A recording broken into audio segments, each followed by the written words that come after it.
हमेशा प्रेम और शांति से भरा हुआ हो। इसलिए यहाँ उठना बैठना चलना फिरना सब बहुत शांति की जरूरत हो।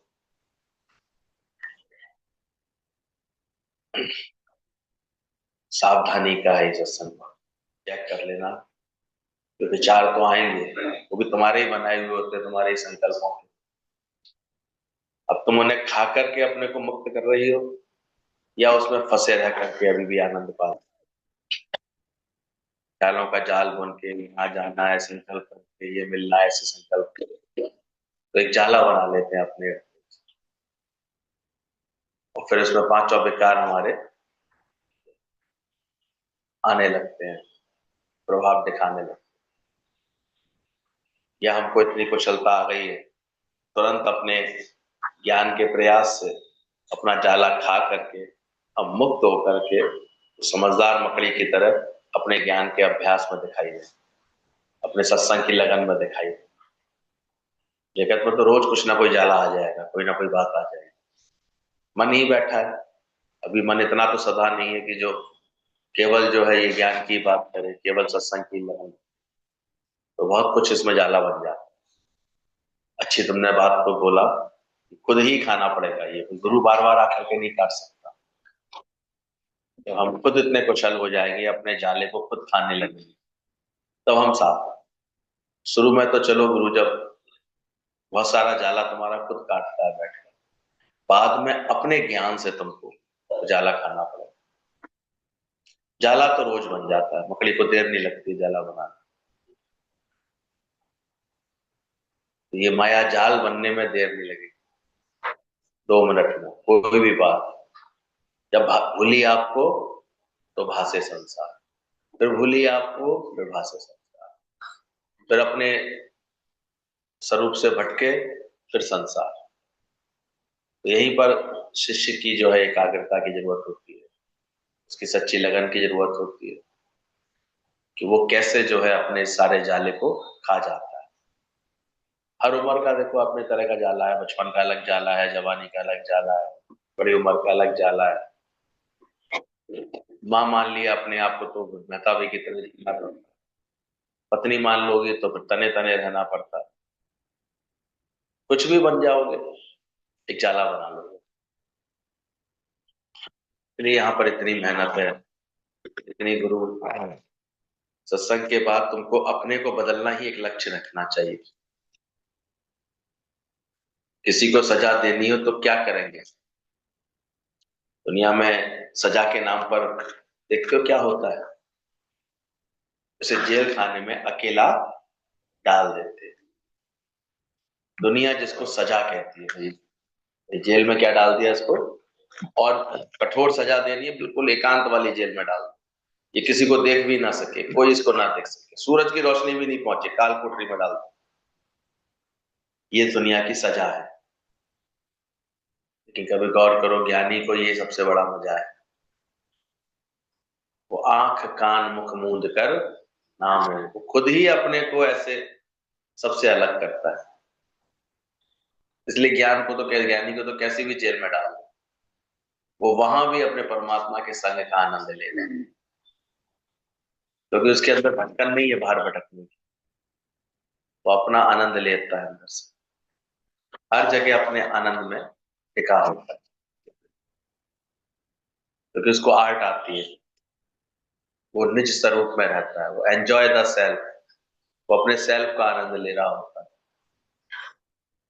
इसलिए ज्ञानी के मन सदा आना है। तो दुनिया में तो किसी को सजा देनी होती है तो उसको अकेला बैठा देते हैं, पर ज्ञानी तो अकेला है ही नहीं, वो तो एकांत का भी आनंद लेता है। गलती मान लेना बहादुरी का काम है, भले ही हमारी ना हो, ये भी लक्षण आने चाहिए। कुछ बातें ज्ञान की हम सीखते हैं फिर भूलते हैं, फिर सीखते हैं फिर भूलते हैं। अभी तो समझाया फिर अभी भूल गए। इसलिए इसमें जो अपनी लगन में रहते हैं लोग, नित्य अभ्यास में रहते हैं, कुशलता में रहते हैं और अपने पे ध्यान देते हैं, ऐसे ही लोग सफल हो पाते हैं। ये तो सालों आना जाना उनका बेकार हो जाता है। जो भट्टे सी आंखें उनकी दूसरों को देखती रहती है, वो क्या कर रहा है, वो क्या कर रहा है, वो क्या कर रहा है। आए थे अपने उद्धार के लिए और यहाँ भी आकर के भटकते से रहते। यहाँ बैठ करके ऐसा नहीं निश्चय कर पाते कि मुझे अपना उद्धार करना। इसलिए सत्संग में आकर के खुद देखो, गलती मान लेना बहादुरी का काम है, गलतियां निकाल लेना बहादुरी का काम नहीं। मान लेना बहादुरी। अभी तो दूसरों की गलतियां देखना, गलतियां उसको बताना, चटकारे ले लेकर के किसी की गलतियां बताना, इसमें बड़ी कुशलता समझते हैं। कितने होशियार है, देखो मैं तो पकड़ ली ना उसकी गलती समझी ना हमने। पर ये बहादुरी का काम नहीं है, गलतियां मान लेना। ज्ञान का विवेक आएगा तो हमेशा गलती कहाँ दिखेगी। पर एक समय के बाद हम देखते हैं मन इतना हटीला जटीला हो जाता है कि गुरु समझाता रह जाता है कि भाई अपने को बदलना है, अपने को बदलना है, पर नहीं, वो ऐसा अड़के बैठता है। आपने देखा नहीं वो क्या कर रहा है, आपने समझा नहीं इन्होंने क्या किया, आपने वो देखा कैसे बोला, वो हमेशा दूसरे को देखता है। तो दुनिया ना बदले तो गलती मान लेना बहादुरी का काम। गुरु को ऐसे ही बहादुर पसंद आते हैं जो हर बात में अपनी ही गलती मानते हैं। महात्मा गांधी ने अपनी गलती मानी कि मेरी ही कुछ गलती हो। तो जो सही ज्ञान के अभ्यासी होते हैं वो कहीं भी किसी दूसरे की मील में नहीं निकालते। कभी कोई चीज ऐसे बिगड़ रही है और वो टोक भी रहा है ना, तो वो तुरंत अपनी को, मेरे से चूक हो गई, मैं नहीं देख पाया, मैं नहीं संभाल पाया, मेरे में एक कोई बात, तो अपनी गलती मान लेना, भले ही हमारी ना हो, भले हमारी ना भी हो। और सहनशील व्यक्ति में, स्किल में धीरजता में रहता है, सहनशीलता होती है इसके अंदर। वो व्यक्ति अचानक आरोप प्रत्यारोप हो जाते हैं, कोई कुछ कह जाता है, पर ज्ञानी सहज रहता है, शांत रहता है। और भले उसने की भी ना हो गलती, फिर भी बड़े प्रेम से, क्योंकि हर रूप में कौन है करने वाला, नहीं तो। और अपने प्रेम से वो चीजों को ठीक करता है, प्रभाव से उसको ठीक करता है। वज्र जैसा कठोर हृदय सदगुरु की महिमा कैसे जानता है। अभी देखा ना, इतना अच्छा गुरु जी समझा रहे थे और बीच में कोई तर्क बुद्धि बोल जाती। एकलव्य ने भी तो मूर्ति रख करके समझ लिया, तो हो गया क्या, तू एकलव्य, ऐसी एकाग्रता है, ऐसा समर्पण भाव है, बस पूरी पूरी बातें करते हैं, है ऐसा। इतना अंदर में तुम्हारा गुरु के लिए, गुरु को समझा है, बस शास्त्रों में से कोई बात ऐसे उठा ली, अपने मन के आलस्य के लिए, आनंद के लिए ले ली। एकलव्य ने भी तो सीखा था। तो जरूरी है गुरु कोई सामने हो, हम तभी आके सीखेंगे। काटते हैं गुरुओं की बात, इसलिए फिर वो भ्रम में रहते हैं हमेशा, इसलिए उनका जीवन नहीं बन पाता। हम देखते हैं आते रहे, सालों साल आते रहे, पर वो जीवन में आनंद नहीं आया जो आ जाना चाहिए था ज्ञान के। जो सरलता आनी चाहिए थी, जो ऐसे एक उमंग आनी चाहिए थी, जो हमेशा एक निष्कामता आनी चाहिए थी, जिससे हमारे इर्द गिर्द हमेशा एक महक बनी रहे, एक प्रेम का आनंद दिखाई दे हमारे जीवन में, हमारे घर में हम ऐसे निष्कामी से दिखाई दे, हमारे घर परिवार की ऐसे तन मन धन अर्पण होता दिखाई दे ज्ञान के लिए, गुरु के लिए। कभी कभी करके बड़े खुश हो जाते हैं। इसलिए समझना इन बातों, क्यों नहीं, क्यों नहीं बना हमारा जीवन, क्योंकि हम बातें काटते रहे अपनी मनमर्जी से। ये भूलते गए बार बार कि बिना गुरु की महिमा बोले, इसलिए बच्चे जैसा कठोर हृदय, तब तक सहनशीलता वाला हृदय नहीं होगा, ऐसे मरने झुकने वाला नहीं होगा ना, तब तक वो गुरु की महिमा को नहीं जान पाए। इसलिए हनुमान भी भगवान की महिमा जान पाए। गुरु की कृपा से ही हम गुरु की महिमा को जान पाते। तो बोला गया है कि गुरु दीजता है तो हम पर ऐसी कुछ कृपा करता है जो हम गुरु की महिमा को समझ सकते हैं, नहीं तो नहीं समझ पाते। कैसे समझ सकते, जब गुरु दीजता है। कल से स्टार में चल रहा था, अब दूसरी तरह से उस बात को बोला है। पहले तो बोला बंधन है, जब ये मन कुछ चाहता है, फिर कुछ सोचता है, फिर कुछ त्याग करता है, फिर कुछ ग्रहण करता है, प्रसन्न होता है, फिर दुखी होता है, तो ये सारा उसका जगत का बंधन कहलाता है। अब ये सारे भाव हमारे बंधन के कारण है, बंधन का एक प्रभाव है, बंधन में है इसलिए ऐसा ऐसा महसूस होता है। पर जब मन ना चाहता है, ना सोचता है, ना त्यागता है, ना ग्रहण करता है, मौका है फिर से संकल्प आ रहा है अष्टावक्र को समझें कैसे ये सर्व शिरोमणि ग्रंथ बन गया अपने आप में, कैसे ज्ञान का इतना ऊंचा ग्रंथ है, कैसे इसको जान करके ही लोग अपनी आध्यात्मिक शिखर पर पहुंचते हैं, अपने ज्ञान को मजबूत करते हैं, कैसे अंतःकरण हमारा ज्ञान में स्थापित होता है। इसके लिए अष्टावक्र की इन गुण बातों को, इन सूत्रों को समझना बहुत जरूरी है। वैसे सभी जो ज्ञान का अभ्यास करते हैं वही लोग इस पुस्तक को पढ़ पाते हैं, क्योंकि बड़ी पूर्ण पुस्तक है, मनन करने के लिए तैयार हो जाते हैं। जो अभी तक केवल श्रवण के लिए आया, सुन के चले आए, हमें थोड़ी मनन करना है ज्ञान का, हमें थोड़ी को समझना है कि क्या गुरु जी बोल रहे हैं, गुरु जी अच्छे है, गुरु जी बात बैठाएंगे मिलाएं, तो उनको फिर ज्ञान नहीं मिलता। इससे श्रवण के बाद दूसरा स्टेप जो मनन के लिए तैयार होता है, और मनन के भी बाद निध्यासन के लिए, उन ज्ञान की बातों को, सूत्रों को अपने आचरण में उतारने के लिए तैयार होता है। तब ये ज्ञान धीरे धीरे उसके जीवन में सचता है। इसलिए और एकाग्र चित्त करो, और अपने को नियम से बांधो, और ज्ञान के वचनों की लगन से बांधो। ऐसे अंदर से लगना चाहिए कि कितने भाग्य से हमको ये वाणियां मिलती है कि हम इसमें पूरी एकाग्रता से बैठते हैं। चित्त भाग तो नहीं रहा, चित्त की एकाग्रता नहीं होती ना, तो श्रवण भी नहीं ठीक से कर सकता। अंदर में सही समझ नहीं होती तो मनन भी नहीं कर सकता।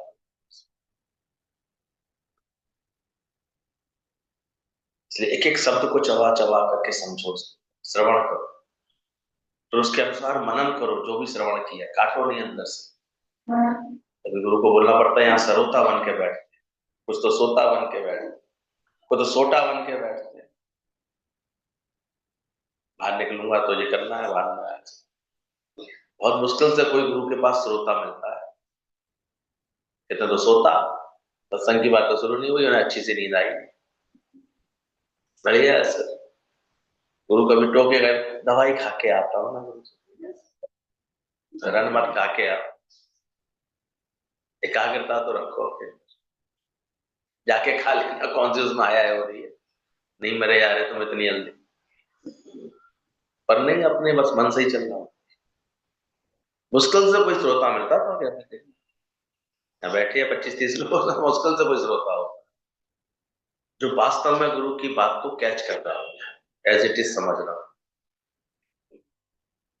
तो मन ना चाहता है ना सोचता है, जब ना त्यागता है ना ग्रहण करता है, ना प्रसन्न होता है ना दुखी होता है, तब उसकी मुक्ति बोली गई है।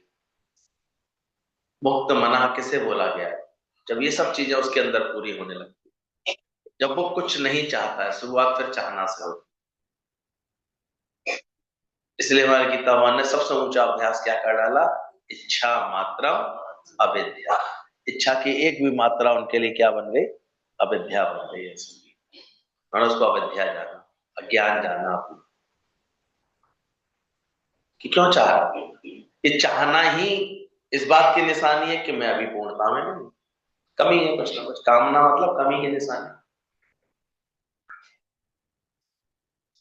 जिस काल में चित्त न भोगों की प्राप्ति की इच्छा करता है, ना शोक का त्याग करता है। अब कोई शौक ही नहीं है तो त्याग किसका करे, और जो कोई कामना ही नहीं है तो इच्छा कैसी करे?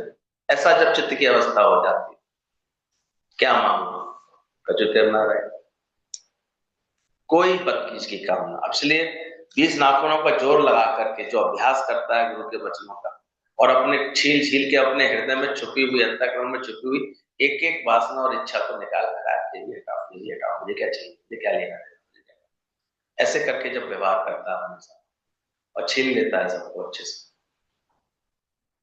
तो ये चित्त जिस काल में भोगों की प्राप्ति की सब इच्छा अंदर से नहीं करता। और बोला ना शोक का त्याग, इसका त्याग करूंगा, शोक जब कुछ बनेगा ही नहीं मेरे अंदर, नहीं नहीं नहीं दुख तो होता है ना, मन तो चलता है ना, बात तो लगती है ना, ऐसे ख्याल आने उसके बंद हो जाते हैं। पदार्थ पाने पर ना उसे कोई हर्ष होता है, और ना प्यारे संबंधी के नष्ट या वियोग हो जाने पर कोई शोक। कितना भी तो प्यारा हो, वो अंदर से इतना ज्ञान से पक्का हो जाता है, इसमें किस बात का शोक है? शरीर तो सब माया में होने के कारण क्या है? विनाशी है। तो नहीं मरेगा क्या एक दिन? ये नहीं मरेगा। कौन नहीं मरेगा? कौन नहीं जाएगा? किसकी गति ऐसी नहीं होगी कि एक दिन उठा करके घर में उसे बिस्तर से उतार के नीचे रख दिया जाएगा? कोई है ऐसा? मतलब सत्य जान लिया ना उसने ठीक से, ज्ञान समझ लिया। और नहीं तो अज्ञानी तो देखो मौत के नाम से दौड़ते रहते हैं, कांपते रहते हैं, भगवान शुभ शुभ करना, भगवान बचाए, भगवान रक्षा करे। तो क्या दुख माने ज्ञानी, क्या शोक करे? किस पदार्थ के पाने पर हर्ष करेगा, और ना किसी प्यारे संबंधी के नष्ट या वियोग हो जाने पर शोक होता है। किंतु एक रस सदा ज्यों का त्यों बना रहता है, उस काल में वो वृक्ष मोक्ष को प्राप्त होता है। तो जन्म का उद्देश्य क्या है? सुन लिया, बोल भी आए होंगे सब जगह। मानव देह किसके लिए मिली है? प्राप्त कर लिया? सोचो, पूछो अपने आप से। अभी तो जरा कुछ हो जाए, नहीं तो लगता ही है, पीड़ा तो होती है, मन तो चलता ही है, ऐसे ऐसे तर्क देते रहते, तुम कैसे मोक्ष के अधिकारी बनो? लोगों की प्राप्ति की इच्छा तो होगी, इतना तो चाहिए भगवान, साईं इतना दीजिए जहां मेरे को तुम समाये। मैं भी भूखा ना रहूं, साधु भी भूखा ना रहे। बड़े बड़े अच्छे अच्छे हमने ज्ञान से भरे हुए तर्क पाल रखे, इतना तो है, इतना तो चाहिए। पर जिस समय ज्ञान समझ में आ जाएगा ना, इतनी भी इच्छा मात्रम अविद्या लगेगी, ऐसे हटाने का मन करेगा। क्या मानो, क्या मानो? इसका मन कुछ ना कुछ चाहेगा, वो ही सोचेगा। चाहना ही बीमारी जिसको हो जाएगी, वो ही बंधन में आएगा। सारा दिन सोचता रहेगा मेरे को ये चाहिए, ये चाहिए, कहां से लाऊं, कैसे लाऊं, गाड़ी चाहिए, बंगला चाहिए, मोटर चाहिए, चाहिए चाहिए। अब ये अपना अनुभव से बोलो, अपना अनुभव बना के देखो कि जिस क्षण तुम जब कुछ नहीं चाहेगा तो फिर सोचेगा क्या? अब अपना केवल श्रवण नहीं करो, यहाँ पर अपना मनन करो। ये जो सोचने की बीमारी, कामनाओं के कारण कमियों की बीमारियां बड़ी आती है, तरह तरह से मन दुखी करते रहते हैं। इतना इतना ज्ञान सुनने के बाद भी हम अपनी दुर्दशा बनाए बैठे। रानी अपने ऊपर भी तरस आता क्यों नहीं लोगों को? ये लगना चाहिए, क्या मांगो, क्या चाहिए, क्या होना, क्या चाहिए? क्यों ये दुख सुख के झूले में मैं अभी तक झूल रहा हूं? क्यों ऐसा परेशान हो जाता हूं? खुद लगना चाहिए इस बात पे। तो जिसका मन कुछ ना कुछ चाहेगा, वो ही सोचेगा। चाहना की बीमारी जिसको होएगी, वो ही बंधन में आएगा। किधर जाऊं, किससे बात करूं, क्या धंधा करूं, मेरे से ज्यादा मिले, ऑर्डर मिले, इसको कुछ भी चाहिए नहीं, वो सोचेगा क्या? प्रारब्ध तुम्हारी बनी पड़ी है, मायावी बातों में तो है ही प्रारब्ध, बाकी तुम सोचेगा क्या? जिसको ये ज्ञान होने लगता है, अपनी प्रारब्ध पर पक्का विश्वास होने लगता, भरोसा, वो तो बनी पड़ी है, पहले रची प्रारब्ध, पीछे रचे शरीर। तो अंदर से वो बिल्कुल ऐसे चाह रहित अचाह पद पर बैठ जाए। चक मार के देता है भगवान। मैंने चाहा था जन्म लेना, अपने आप मिला नहीं, कहीं ना कहीं। मुझे पता था बचपन से अब तक ऐसी पालना होनी है। बच्चे क्या मांगते हैं तो बाद में तुम्हारे जैसों का संग कर करके बेचारे इच्छा से भर जाते हैं। नहीं तो उन्हें बचपन से ही सही संस्कार मिल जाए ना, किसी गुरुकुल में मान जाए बच्चे, ऐसे बन जाते हैं, योगी बन जाते हैं, कुछ नहीं चाहिए उन्हें। ये तो सारे समय माता पिता को लड़ते झगड़ते इच्छाओं के पीछे भटकते दिखते ना, तो बेचारे वो भी ऐसे भटक जाते हैं। ये तो शुरू से अगर ज्ञान मिल जाता ना, ऐसी रानी बन जाती, योगी बिल्कुल ऐसे दैवी स्वरूप निकल आता है एक एक का। तो भटकते रहते हैं, पर क्या करें? दुनिया में गुरु का संग तो मुश्किल से किसी को मिलता है। हम तो बहुत शुक्राने करते हैं। जिस दिन पहला मिलन हुआ तो मुख से यही निकला, सदगुरु आए हैं जग में हमारे, प्रेम वर्षा हुई है, ज्ञान वर्षा हुई है। लग गए मन अपने आप ही इस सच के अभ्यास में। अरे हटाओ, क्या करना, इच्छा नहीं रखनी, मिलेगी प्रारब्ध अपने आप में, मिलती है झक मार के, कहाँ जाएगी? शरीर की प्रारब्ध, मेरा थोड़ी कुछ, तो मिलती ही है अपने आप। तो गुरु भी ऐसे ही बनाना चाहता है कि तुम्हारा चित्त अच्छा हो जाए, मेरी इच्छा हो। तुम्हारे सोचने से कुछ मिलेगा, इसलिए शरीर की प्रारब्ध को छोड़ दियो, तुम्हें चाहना ही नहीं रखो तुम, तुम्हारी चाहना चलेगी ही नहीं, क्योंकि प्रारब्ध चाहना के आगे रुकावट नहीं, ये भी समझो। अच्छा, तुम्हारी चाहना चलती है, दुख क्यों रहते हैं, दुखी दुखी क्यों दिखाई देते हैं हर समय? एक अजीब सी उदासी है, परेशानी सी है, क्यों है? चाहना है, खत्म बात। और प्रारब्ध रुकावट है उसमें। अब मैं चाहूं मैं नगर का सबसे अमीर बन जाऊं, प्रारब्ध में नहीं, प्रारब्ध में फकीरी लिखी हो, झक मार लूं हो जाए तो। और नहीं तो ऐसे ऐसे बेवकूफों को कहां से कहां भगवान पहुंचा देगा। प्रारब्ध है उसके, बन जाता है उसकी, सब बात ऐसी होती चली जाती। अहंकार जरूर करता है मैं कितना होशियार हूं, कितना चतुर हूं, मिल उसको प्रारब्ध नहीं, वो उसके प्रारब्ध से रहा। ये ज्ञान जब आ जाता है, तुम्हारी चाहना चलेगी नहीं, क्योंकि प्रारब्ध चाहना के आगे रुकावट है। तुम तो आज ही चाहेगा कि मैं राजा बन जाऊं शहर का, तो क्या बन जाएगा? तुम बोलेगा मैं कि बहुत पैसे वाला बनना चाहता हूं, तो क्या बन जाएगा? मेरे को फलानी नौकरी मिल जाएगी। इसलिए प्रारब्ध क्या है, तुम्हारी चाहना में रुकावट है, इसलिए भटकना है, इसलिए चाह पूरी होती नहीं, इसलिए मन ऐसे दुखी होता है, फिर परेशान होता है, उलझता रहता है। क्या तुमको मिलेगा? सोचता ही रहेगा, सोचता ही रहेगा, क्या ग्रहण करता रहेगा और दुखी सुखी होता रहेगा। कामना पूरी होगी नहीं, कामना पूरी नहीं होगी तो दुखी, और पूरी भी हो गई तो और लालच बढ़ जाएगा इसके, दोनों तरफ से बीमारी, दो मुही वाला। कोई कामना मान लो पूरी भी हो गई तुम्हारी, कल तक कामना कर रहे थे, पूरी हो गई, देखो उसके बाद लालच, मच वांट्स मोर, लोभ और बढ़ जाता है, लालच और। कितना वो देखा, मतलब गुरु जी इतना हो जाए फिर हम सत्संग आएंगे, कल तक नहीं आ पाता। तो कितना भी हो जाए, कितना भी हो जाए, नहीं निकल पाते। ये तो जो ठान लेता है कि नहीं अब तो मैं रोज सत्संग जाऊंगा, पहले पहले तो मेरी गुरु से दोस्ती है बस, और कुछ नहीं। गुरु के द्वारे आना ही बात, ऐसी लगन में आ गए वो आ पाते हैं, नहीं तो देखो रोज, रोज कम, रोज ऐसे जाने कहाँ गायब हो जाते हैं। तो कामना पूरी नहीं होगी तो दुखी होगा, तो लोभ बढ़ता जाएगा उसके अंदर। कामना वाला मनुष्य तो है ही दुखी, वो दुख खरीद करता है, कामना करके दुख खरीद करता है। देखा बच्चे कैसे ठिठनाना शुरू कर देते हैं,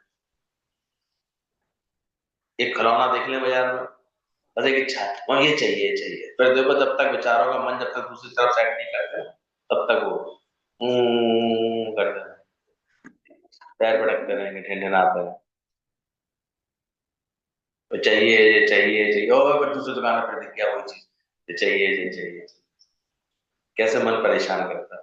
कामना वाला मनुष्य तो है ही दुखी। समझ में आ रहा है दुख क्यों है? भगत अभी भी बची हुई है, तुम्हें शर्म नहीं आती? सुखी हो कि दुखी? अभी नहीं कह पा रहे। कामना वाला मनुष्य तो है ही दुखी, वो दुख खरीद करता है, कामना करके दुख खरीद। इसलिए जिसको भी ज्ञान का अभ्यास लगता है, सत्संग की बात समझ में आ लगती है, तो वो फिर भरतरी की तरफ चाह चमारी जोहिली अतनी चलते नीच, अरे तू तो पूर्ण ब्रह्म है अगर चाह ना होती, ऐसे अभ्यास करता है। वो अपने मन को बार बार ये बोध देता है कि अरे तू राजपाट छोड़ करके गुरु की आज्ञा से ज्ञान के लिए जा रहा था, और बीच में लाल रंग देख करके तेरी ये स्थिति, उसे पत्थर समझ के, कीमती पत्थर समझ में हाथ डाल रहा है उसको पान की पीक में। ऐसी घृणा से भर गया उनका मन अपने लिए।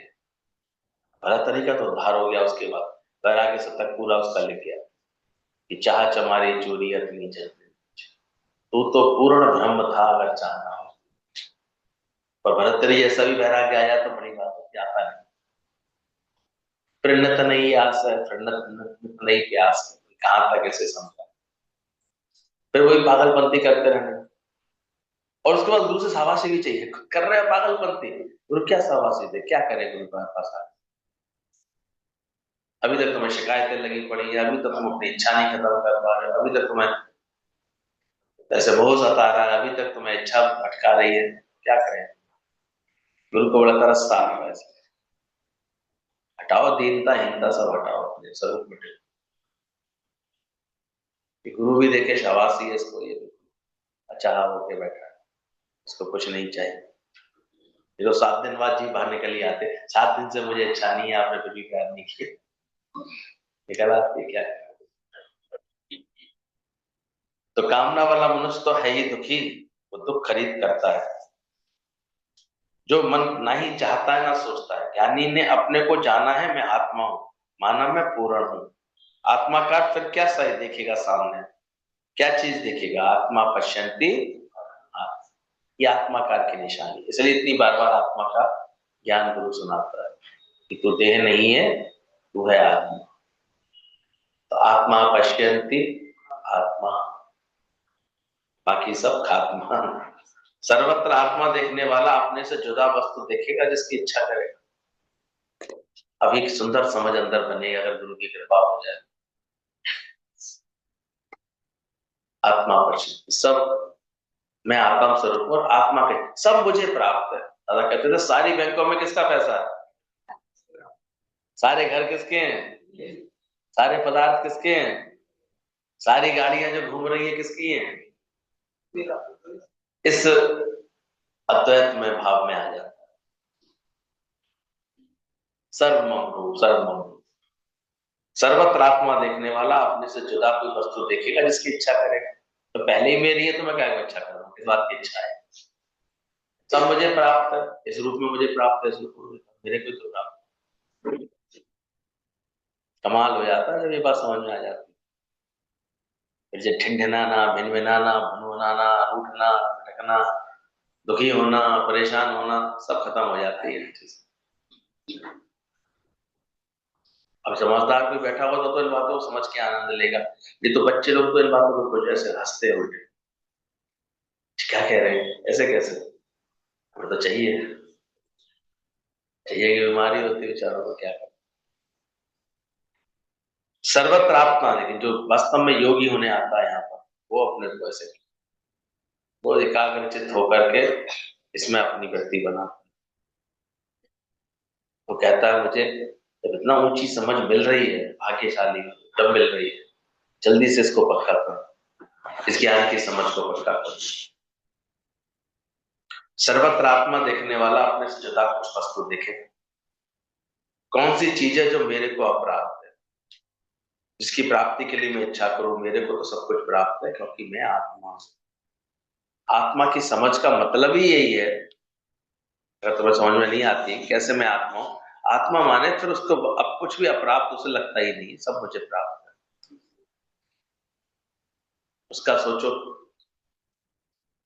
मानसिक उसका जो है कितना मनोबल कितना ऊंचा होता है उसका। सब मेरे को ही प्राप्त है। इसलिए तो जो आया था क्या कहते सिकंदर, वो संत उसके आगे मस्ती से लेटा रहा, अरे हटा हवा आने दो। सिकंदर देख के हैरान हो गया, तो मुझसे बिल्कुल भी भयभीत नहीं हो रहा, डर नहीं रहा, इसे तो कुछ मुझसे चाहिए ही नहीं।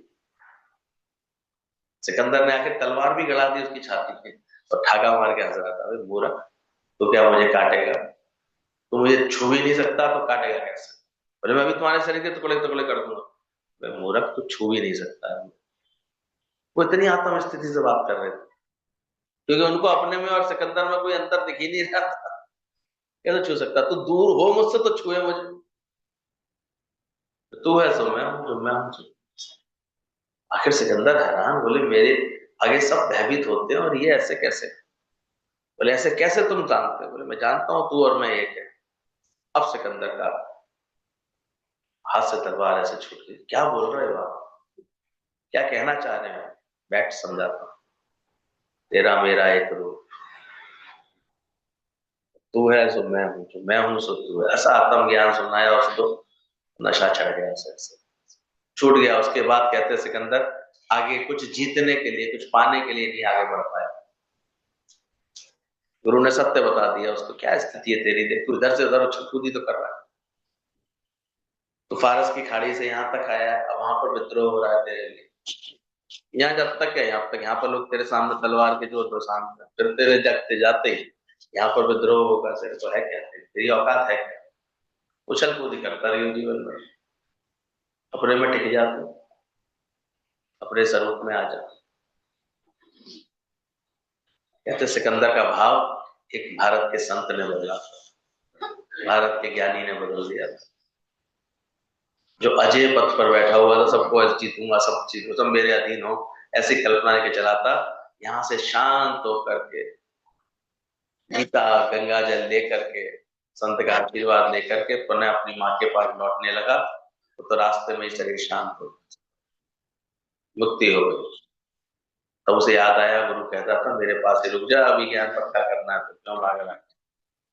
और भागते हैं गुरु के पास कितना रुकना, गुरु को तो छोड़ने में देरी नहीं करता है। तो कौन सी चीज है जो मेरे को अप्राप्त है? आत्मा माना निर्विकार, आत्मा माना तृप्त, आत्मा माना संतुष्ट, आत्मा माना अपने में संतुष्ट, आत्मा माना ही पूर्ण, आत्मा माने ही निरीक्षा, जीव माना ही अपूर्ण। इतना अंतर। अब आत्मा आत्मा बोलना, मैं आत्मा हूं, आज उसके सही भाव को समझो।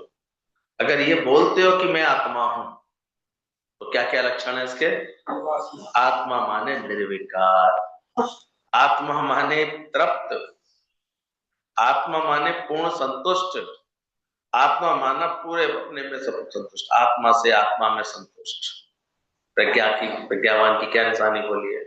गीता पढ़ो तो उसमें लिखेगा, तो मिलेगा। जो मेरा भगत आत्मा से आत्मा में संतुष्ट है, अपने को आत्मा जानता है और अपनी आत्मा में ही पूर्णतः संतुष्ट है, पूरी तरह तृप्त है। और जीव भाव है उसके अंदर अगर, तो वह अपूर्ण रहेगा, उसे कभी तृप्ति आएगी नहीं। तुम जीव भाव में रह करके बोलेगा मेरे को इच्छा नहीं होनी चाहिए, ऐसा हो ही नहीं सकता। हो जाएगी तो मैं कोई ना कोई इच्छा। तो अपने जीव भाव को दूर करो, उसको हटाओ, आत्म भाव को जगाओ। आत्म भाव आ जाएगा तो अपने आप पूर्णता की बात समझ में आएगी। इसलिए जिस पर कृपा हो जाए गुरु की, इसलिए कृपा के लिए ऐसे लालायित रहना चाहिए हमेशा, गुरु की कृपा कब बरसे मुझ पर, कैसे बरसे। इन ज्ञान के वचनों का अभ्यास करने के लिए इतने तत्पर रहना, क्योंकि अतिथि है, इसकी कोई घोषणा नहीं कर सकता। कब चित्त तुम्हारा ऐसे अचाहक में आ जाए, लगे रहना, ये कोई एक दिन की बात नहीं। करत करत अभ्यास के जड़ मत होत सुजा। उस अंदर अंदर गुरु के इस ज्ञान की सुंदर कल्पना भाव बनना कि जब मेरा मन अचाह होगा तो कितना आनंद होगा। जब थोड़ा सा ही सत्संग से मैं निरीक्षा भाव में आता हूं, तब तब इतना सुख पाता हूं। जब पूरा ही इसका रूप होगा तो कितना इसके अंदर सुख। जो संतों ने बोला सुख स्वरूप हो, सुख को ढूंढे, मेरा खुद सुख स्वरूप है, मैं कहां सुख को ढूंढूं, मैं किस सुख को बाहर ढूंढूं। फिर तो ऐसी आनंद की, ज्ञान की ऐसे भाव बहेंगे उसके अंदर। हम देखते हैं जहां भी हम देखते हैं, ठीक है, गुरु के लिए भाव है, लगन है, वहां सब इतना उमंग कर लेते हैं, प्रेम कर लेते हैं, खुशी कर लेते हैं। इतना मिल जाता होना, थोड़े समय में गुरु से बहुत मिल जाता है, पूरी तृप्ति आ जाती है। आत्मा माना ही पूर्ण और जीव माना ही अपूर्ण। तुम जीव भाव में रह करके बोलेगा मेरे को इच्छा नहीं होनी चाहिए, ऐसा हो ही नहीं सकता। तुम्हारे में अंतःकरण है, अंतःकरण में छेद है इच्छा। राजा को समझ में नहीं आता था ज्ञान, संत से रोज बहस करता था। संत एक दिन, और दान पुण्य का इंकार करा था, तो संत एक दिन बोलता है राजन आज मुझे कुछ तुमसे दान पुण्य की अपेक्षा। अरे महाराज कैसी बात कर, बताओ बताओ क्या चाहिए।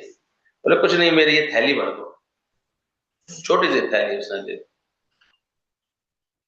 गए तो अभी भर जाएगी 2 मिनट, जरा भर देना जरा। धन बनाया उसमें डाल के, लेकिन धन जाता ही क्या, जाता ही क्या, वो थैली भरी नहीं रही थी, भरी नहीं रही थी। राजा बहुत सारा सारा धन राजकोष खाली हो गया, पर वो थैली अजीब जादूगरी बाजीगरी, जो जाए वो गाए, जो जाए वो गाए, जो जाए जो गाए। बहुत देर तक ऐसा करने के बाद राजा को लगा ये तो कुछ जादूगरी की थैली है, कोई बात है, कुछ तो इसमें कलश में कुछ तो बात है इसमें। ये तो गुरुजी भरती नहीं है, तो आप किसकी थैली है, किसकी बनी हुई है ये? गुरु मुस्कुरा रहे थे सारी का, अरे समझ में नहीं आई किसकी थैली है? अरे समझ में नहीं आ रही है, आप ये किसकी थैली बनी हुई लाए हैं? तो जो जाता है वो खत्म हो जाता है, जो जाता है। बोले तेरे अंतःकरण की बनी हुई थैली। अंतःकरण की स्थिति होती है कि इसमें कितना भी प्राप्त हो जाए इसको, ये तब नहीं होता। जब तक आत्मा का भाव नहीं आएगा इसको सही तरह समझ में, तब तक ये अपूर्ण ही रहेगा, तब तक। अंतःकरण वाला जीव हमेशा सोचता रहेगा कि मेरे को ये चाहिए, इसको बंगला मिला है तो मुझे भी चाहिए, मोटर चाहिए मेरे को चाहिए, इसको पैसा मिला है मुझे भी चाहिए। अभी बड़े अच्छे अच्छे कमरे में कलम गए तो बहुत सारे फोटो लगा रखे, इतने सारे तूने, और फोटो के ऊपर अपना एक छोटा सा फोटो चिपका रखा, सुंदर स्थानों के, पैसों की गड्डियों के, बड़ी बड़ी सुंदर गाड़ियों के, बड़े अच्छी अच्छी चीजों के, 20-25 फोटो लगा रखे। मैंने कि तूने ये क्या है इसमें, तुम्हारे तो ये सब जगह तुम अच्छे लगते हो फोटो, तुम्हें अच्छे लगे फोटो, या तुमने फोटो खींचे? बोले नहीं, मैंने ढूंढे हैं। ढूंढे क्यों है तुम? और इस पर अपना एक छोटा सा फोटो लगा करके तुमने, बोले विजनरी, मेरे को ये सब चाहना है।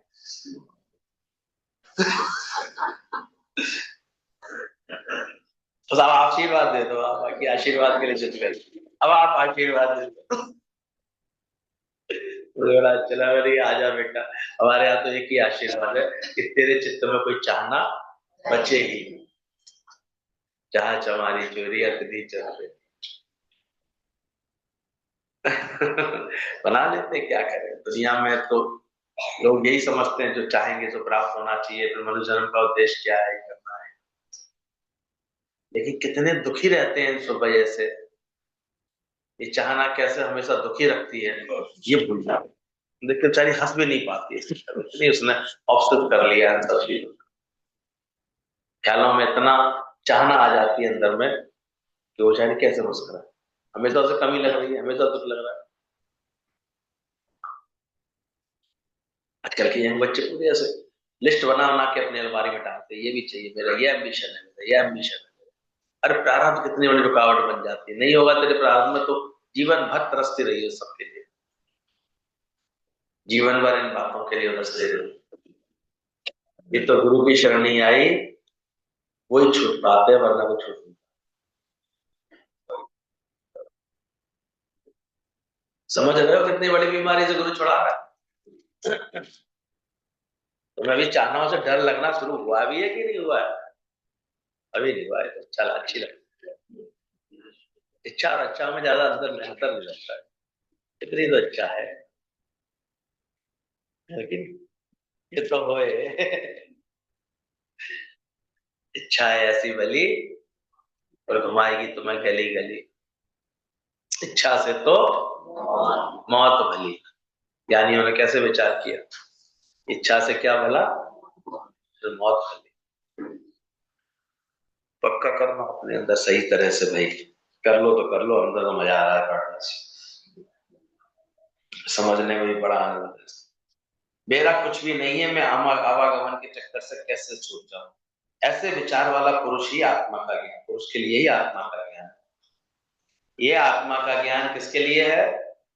ऐसे विचार वालों के लिए, कैसे, मेरा कुछ भी नहीं है और मैं आवागमन के चक्कर से कैसे छूटूं।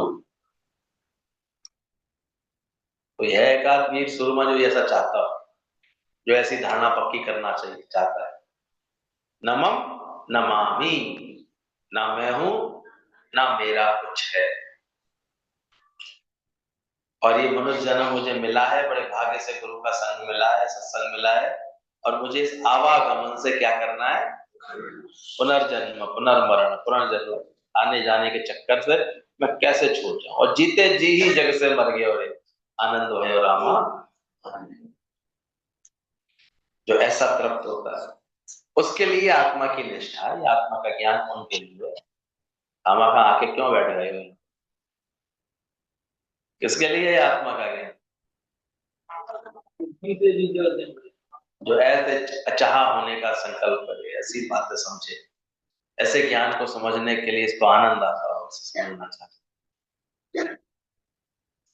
पर जिसको कुछ भी चाहिए नहीं, वो पहले से ही मुक्त है। यही पुरुषार्थ है ना। जब कुछ चाहिए ही नहीं तो तुम मुक्त है। इतने सा फर्क है।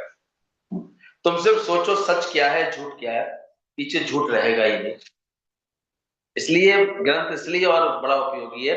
इसमें अगर तुमने ठीक सी बात समझ ली है, बस बाकी शरीर की प्रारब्ध उसको मिलेगी झक मार के। बस तुम यहां निर्णय पक्का करो कि मुझे कुछ नहीं चाहिए। कछु ना खपे तो सारा जग तो जपे। तो क्या हमारे गुरुजनों को उनकी प्रारब्ध नहीं मिलती है, बल्कि और प्रेम सहित मिलती है सबसे। तुम तो फिर भी अपने घर में अकेले रुआंसे से होके खाना पीना खाते हो, गुरु तो हमेशा मेलों में रहते हैं। इस निष्काम कार्य करने वालों की तो थालियां आकाश मार्ग से आती है, यहाँ अलग अलग क्या आती है। देखते तुम निकलो तो सही, एक दिन भी गुरु के संग निकलो तो देखो जैसे निराकार ठूस ठूस के उसकी पालना करता है, सारी संभाल करता है। समझो दुनिया की बात की इच्छा नहीं रही, तो दुनिया में तुमको कुछ नहीं चाहिए तो तुम भगवान है, पीछे फिर इच्छा कौन सी करेगा। कि सबसे पद है तेरा, कितना ऊंचा पद ज्ञान से मिल जाता है। एक चाह बनी है कोई ना कोई, इसलिए तो अपने भगवान पने से दूर हो। केदार ने तो पहले ही दिन बोला मान ना मान, नहीं हो पा रहे भगवान, नहीं आ रही बात समझ में भगवान की। क्यों नहीं आ रही? इच्छा, ये मैं अहंकार चाहना के साथ साथ ये पांचों मैं ही खुद पर्दा बना, है तो तू ब्रह्म स्वरूप, है तो तू आनंद। गुरुओं को इसलिए तो तुम इनको तो भगवान कह देते हो बड़े आराम से, तुम क्या हो? तो ये विचार नहीं करते ये भी तो जन्म लेके आए थे, इन्होंने क्या किया वो नहीं करना चाहते। उसमें अपने असली स्वरूप को नहीं पहचानना चाहते। पिछलों की जो धारे टेका, जिनको कभी आंख नहीं देखा, सामने गुरु होगा साकार, उसकी बात नहीं समझना चाहिए कि वो कैसे अच्छा हुआ हो। आज कैसे ब्रह्मा भगवान ने गीता भगवान की बात समझ करके अपने को पूरा इसी में ढाला होगा अच्छे से। आज कैसे श्याम भगवान अनुसरण करते करते गीता भगवान का ऐसे अचाह पद पर पहुंच गए हैं, कितना निर्मल स्वरूप हो गया, कल्याणकारी रूप हो गया। ये देखो कृष्ण निष्काम, तन मन धन इतना निष्काम, पर कभी इस राह पर जब चले होंगे तो बिना रिजर्वेशन के भी गाड़ियों में बैठ के गए। अभी बोल दिया गीता भगवान ने चले जाओ वहां पर जाओ श्याम, चले गए तुरंत। फिर ये नहीं देख रहे कोई असुविधा होगी, कोई बात होगी, कोई दिक्कत होगी, बस प्रेम देने में लग गए, सबको ये सच सुनाने में लग गए। शुरू में ही गीता ने कह दिया शाम तुम अपना जेंट्स का सत्संग अलग बनाओ, ये नहीं कहा कि अरे हमसे कौन सुनेगा क्या, लग गए। आज जितने भी जेंट्स का जितना भी है ग्रुप, सब दादा की शुरुआत की मेहनत है सारी, श्याम भगवान। गुरु के वचन को ऐसे पालना की और निमाणे बने रहे। सोचो बता रहे थे कि गीता भगवान ऐसे लेटे थे जैसे विष्णु भगवान लेटे हुए हैं, और श्याम भगवान के लिए आदेश हो गया था कि श्याम तुमको वहां जाना है, और अभी अभी उतरे ही थे कहीं से आकर के, फिर आदेश हो गया। श्याम भगवान ऐसे सर पर रुमाल रख करके हाथ जोड़ करके गीता भगवान के सामने बिल्कुल गुरु भाव से वो वैसे ही लेटे थे गीता भगवान, और ऐसे चरण स्पर्श करके मुझे आज्ञा दे मैं जा रहा हूँ, जैसे शिष्य लिख रहा है। सोच सकते हो किसी पति के अंदर इतना परिवर्तन आ जाए, ऐसे भाव उसको बदल, कैसा आदर्श होगा गीता भगवान का। कितने उन्होंने उनके अंदर निरीक्षा भाव, शांत भाव, इतना कभी क्रोध ना करने का भाव देखा होगा, हमेशा ऐसा ज्ञान के लिए तेज दिखा हुआ। कैसे बाकी दुनिया में जब इच्छा में भटकते हुए किसी को दिखता है कोई, तो कहाँ किसी को कोई किसी के लिए कोई भाव आता है किसी को? कैसे तो मैं कोई भगवान समझ ले, कोई मजाक हो रहा है। भगवान पने में टिक के देखो, तब मानता है कोई। इसलिए कोई भी इन आदर्शों की कॉपी करना चाहे कर नहीं सकता है कभी ऐसे। इसके लिए बहुत अंदर का मिटना चाहिए, इतना अंदर से इस ज्ञान का शौक चाहिए। ऐसे अपने तन मन धन की कुर्बानी के बिना कि कोई ना पहुंचे इस पद पर बिना कुर्बानी, मगर तेरी महिमा अभी तो हमने केवल महिमा जानी है, जान सकते इसके से। तो समझना इस बात को, समझो दुनियावी बात की इच्छा नहीं रही तो बाकी कौन सी इच्छा रहेगी। तो तुम भगवान जब कुछ कोई इच्छा नहीं रहेगी तो तुम भगवान ही तो होगा। जिसको कोई सुख नहीं चाहिए दुनिया का, तो वो खुद ही आत्मा है ना, उसी टाइम ही तो वो भगवान है, आत्मा है भगवान। क्यों बोला गया जिस जीव को चाह नहीं सो जग शहंशाह। वो शाहों का शाह हो जाए, और शाहों का शाह कौन है? परमात्मा को बोलते हैं। शाहों का शाह को दुनिया की किसी राजा में, वो तो शाह है केवल, पर शाहों का भी शाह कौन है? परमात्मा। और जिस जीव को चाह नहीं, केवल अपने अंतःकरण से क्या हटा ले, पूरी तरह से छान छान कर खाली कमर कोई हटा, सब चाह हटा, तो क्या हो जाएगी? जिस जीव को चाह नहीं सो जग शहंशाह, शाहों का शाह, शाह। यानी परमात्मा और तो कोई भेद थोड़ी रह जाता है। कैसे बन गए? बुद्ध भगवान बन गए, महावीर भगवान बन गए, नानक देव भगवान बन गए, कबीर साई साई भगवान बन, कैसे बन गए भगवान? हमारे दादा भगवान हो गए, गीता भगवान हो गए, रमला भगवान हो गए, श्याम भगवान हो गए, कैसे हो गए? जो कोई मजाक हो गया क्या? कैसे बन गए? बताओ, एक चीज सबसे अधिक कॉमन क्या थी सबके अंदर? जय हो। अरे यार, फिर भी चाह चमारी चोरी अति नीचन ते नीच, वो तो पूर्ण ब्रह्म था चाहना। अभी भी हम अपनी चाह से और दुखी भी हो रहे हैं, फिर भी नहीं पहचान पा रहे कि कौन दुखी कर रहा है। नहीं समझ में आ पाते, कौन दुखी कर गया, कौन मायूस कर गया, कौन उदास कर गया, कौन अंदर से ऐसे असंतुष्ट कर गया, कौन अंदर से परेशान कर गया।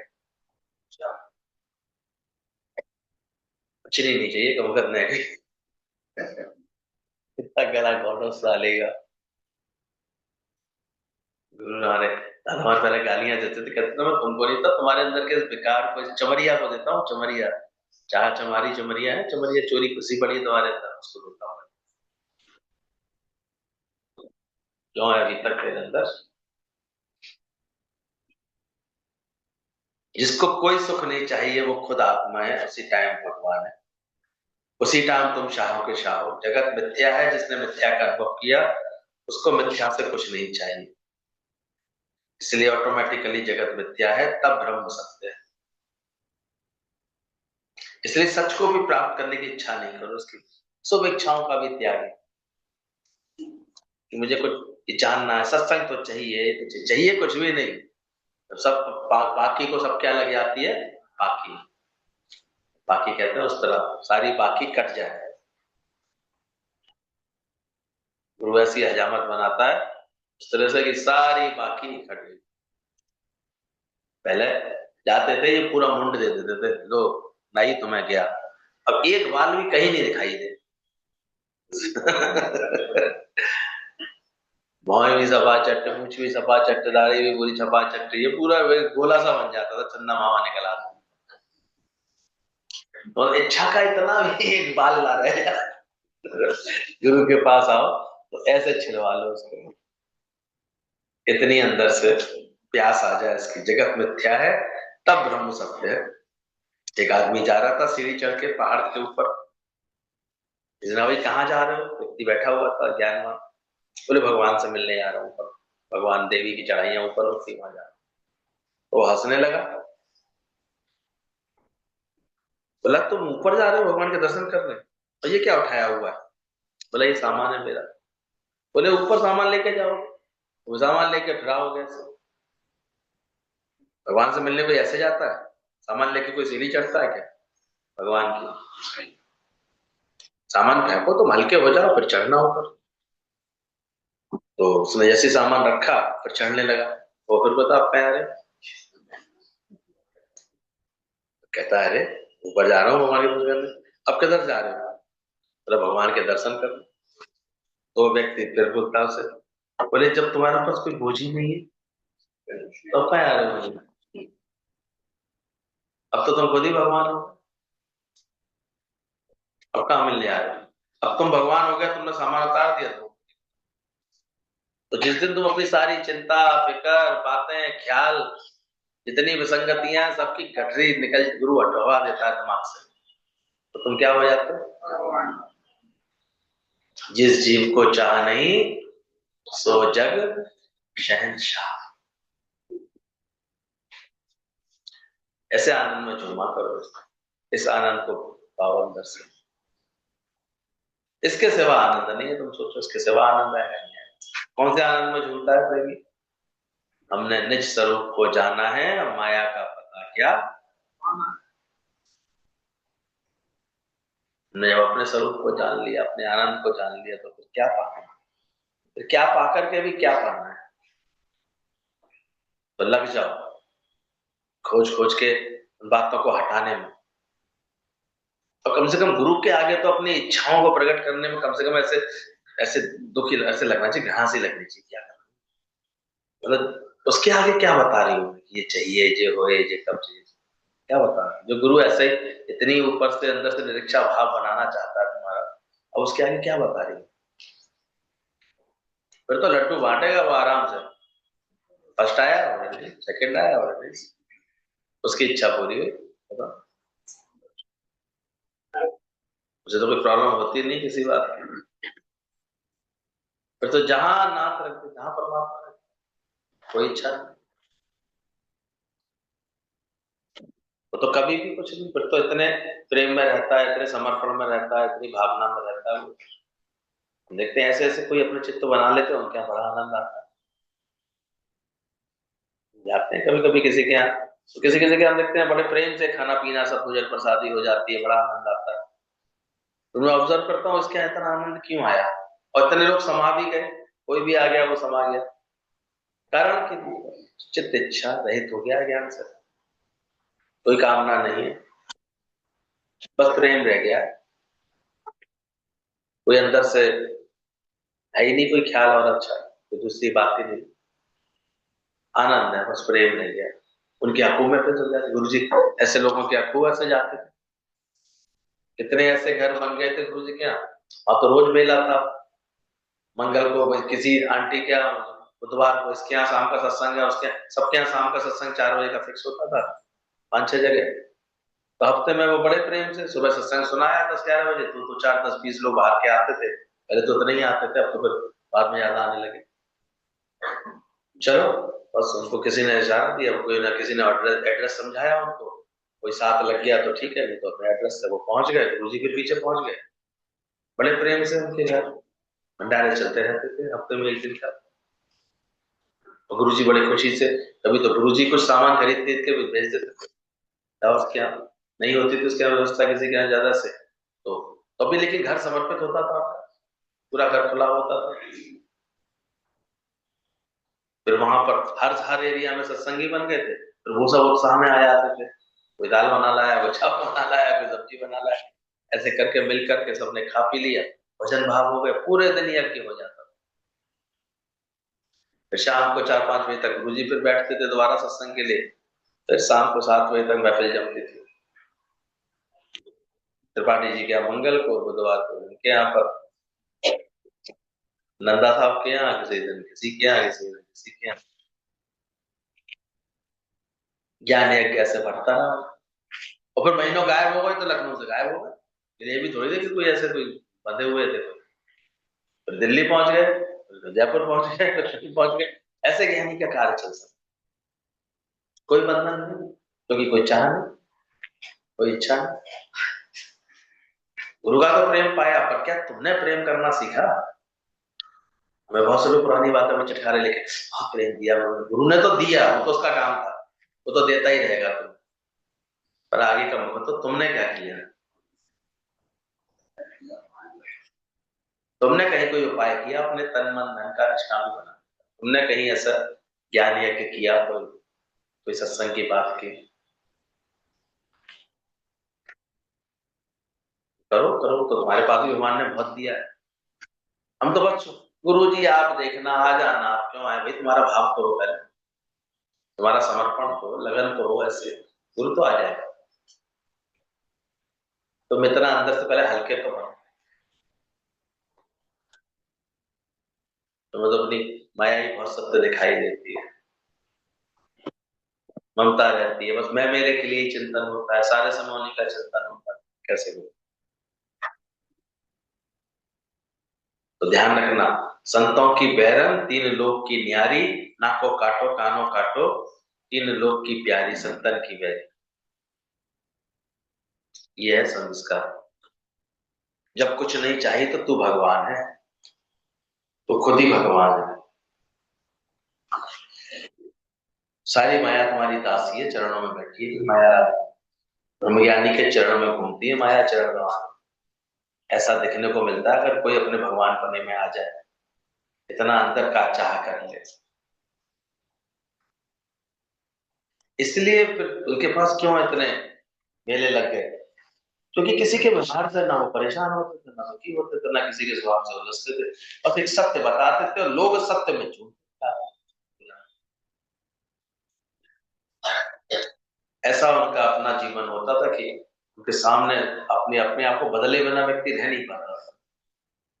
हम लोग भूल जाते थे क्या देना है, क्या बाहर है, क्या क्या चाहिए, कुछ होना चाहिए, कुछ सब इच्छा ऐसे गुम हो जाती थी अंदर, इतना आकर्षण चाह अंदर से मिट जाती थी। जब कुछ नहीं चाहिए तो खुद भगवान। ब्रह्मज्ञानी के लिए सब बोलते हैं मेरे बंगले में आओ, मेरे घर में आओ, मेरी मोटर में चलो, मेरे फ्रूट खाओ, ये मिठाई पहले तुम खाओ, ये पहले तुम खाओ, माया सारी दासी होकर रह जाती। और फिर भी उसको कुछ नहीं चाहिए होता, फिर भी कोई बदमिजाजी नहीं आती, जैसे ये तो मुझे चाह रहे हैं, बहुत ऐसे पूछ रहे हैं, तो जैसे मैं कुछ दिमाग खराब हो जाए। वो तब भी उतनी विनम्रता में रहता है, प्रेम में रहता है। उसे कुछ चाहिए थोड़ी होता है। जैसे आप तो पैसे वालों के यहाँ, तो पैसे वालों के नहीं आते थे दादा, वो लोग पैसे वालों, हाँ, जो भाव वालों के हैं, प्रेम वालों के हैं, जो भेदभाव रहित होकर के प्रेम करते, कि भाई सबके लिए एक सा प्रसाद बना दिया, कोई विशेष नहीं, कोई खास नहीं, तो भेदभाव करते हैं, क्या नहीं मजा,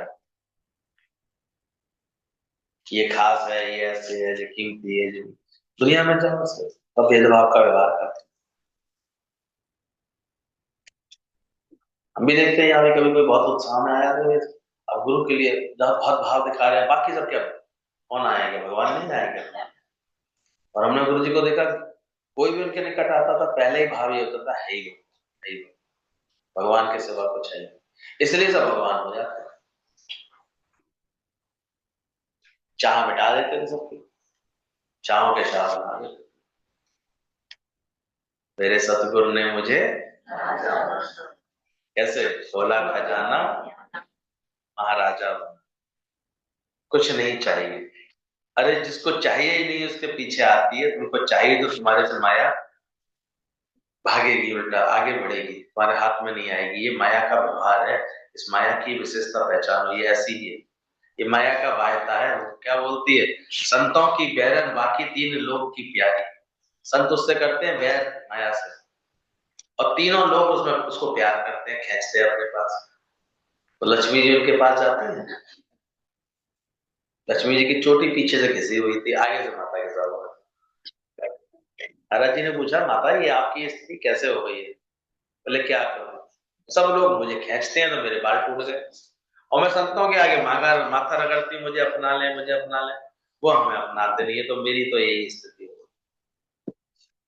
तो संतन की बैरन बाकी तीन लोग की प्यारी, नाकों काटी कानों काटी तीन लोग की प्यारी, संतन की स्थिति।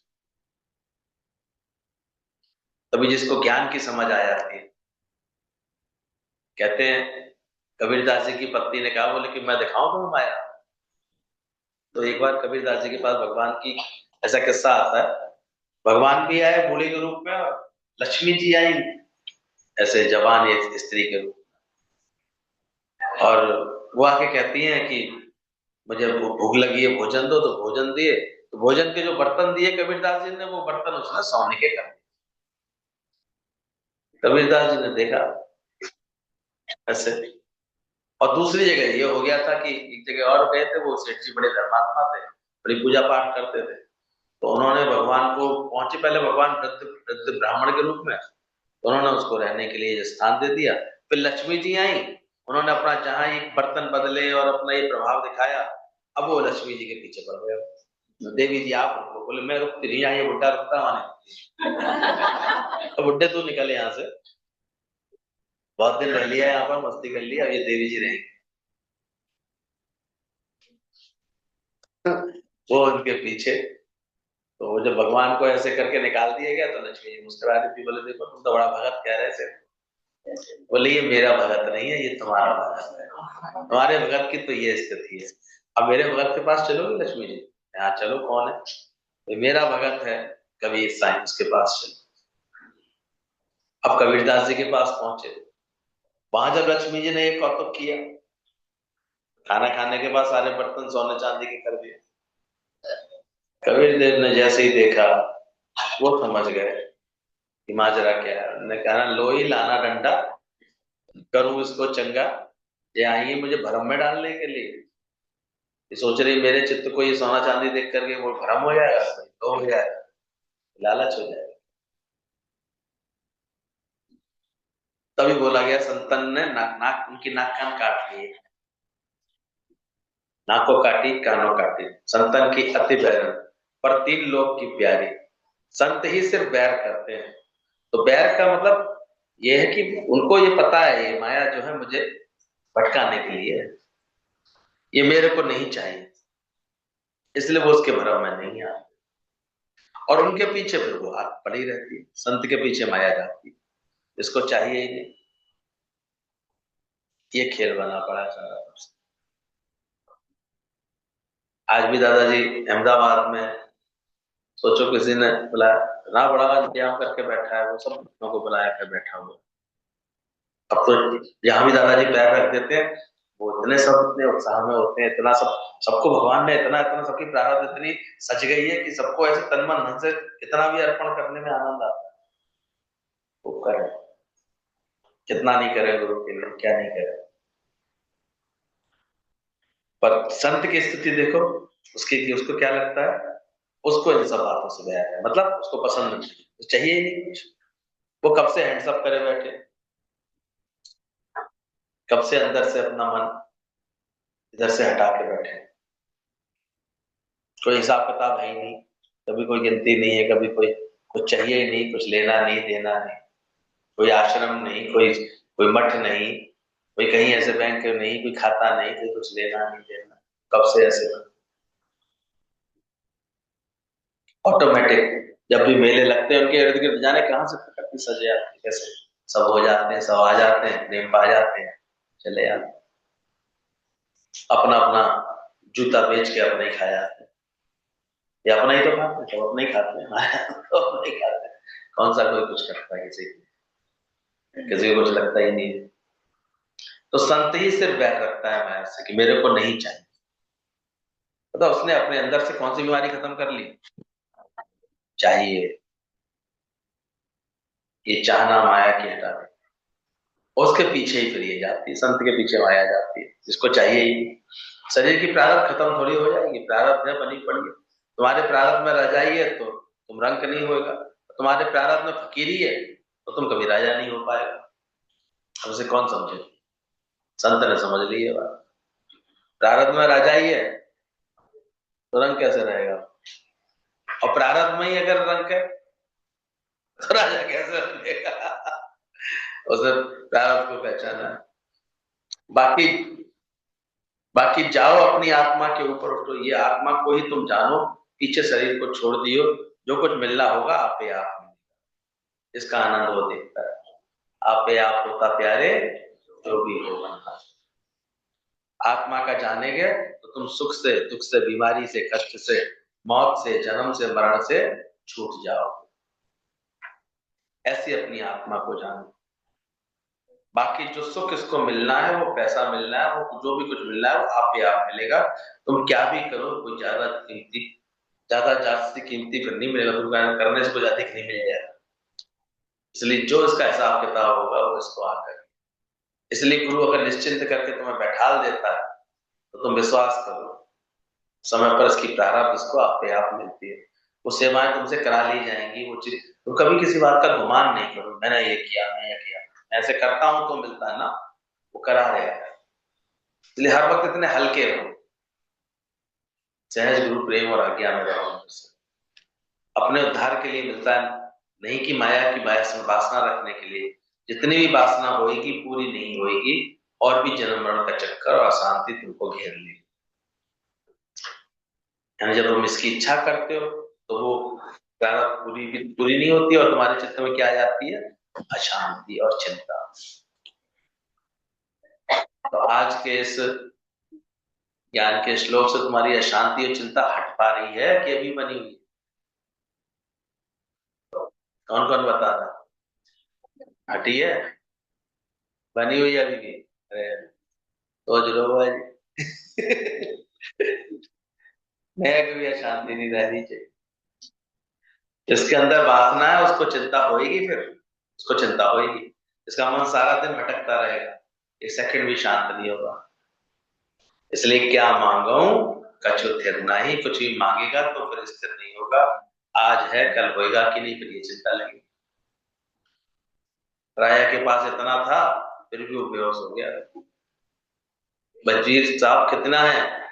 तो महाराज आपकी 7 पीढ़ी खा सकती है। ए राजा फिर बेहोश हो गया, कष्ट में दुख में चक्कर खा गया। ये क्या हुआ? इनको पानी वानी डाला गया, भाई क्या हो गया? 7 पीढ़ी खा पाएंगी, 8वीं कहां से खाएगी? 8वीं पीढ़ी कहां से खाएगी? तो मूर्ख तो इतने इतने बड़े लेवल के होते हैं। जो इतना तो भगवान दिख रहा होता है, 7 पीढ़ी तक खा ले इतना है, फिर भी चिंता कर रहे हैं, फिर भी दुख पा रहे हैं। ऐसे हमारे गीता और अष्टावक्र गीता समझाते थे तो एक ही एक सूत्र में आनंद भर जाता था। ना मानो तो कोई जो